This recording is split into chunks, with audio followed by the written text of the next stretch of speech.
3 hari lagi.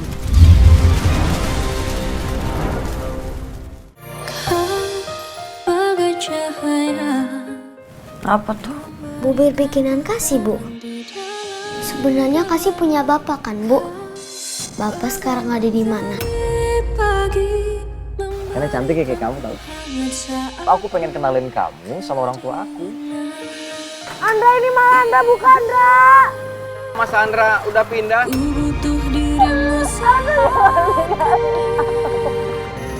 Saya udah anggap bapak kamu itu mati, jadi nggak usah lagi nanya-nanyain dia, ngerti? Tempat ternyaman untukku bersandar. Kue. Lu nggak lihat toh, tulisan gede banget.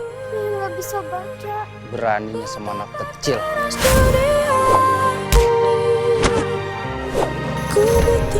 Cil, kabur. Kasih mau banget dipeluk sama ibu.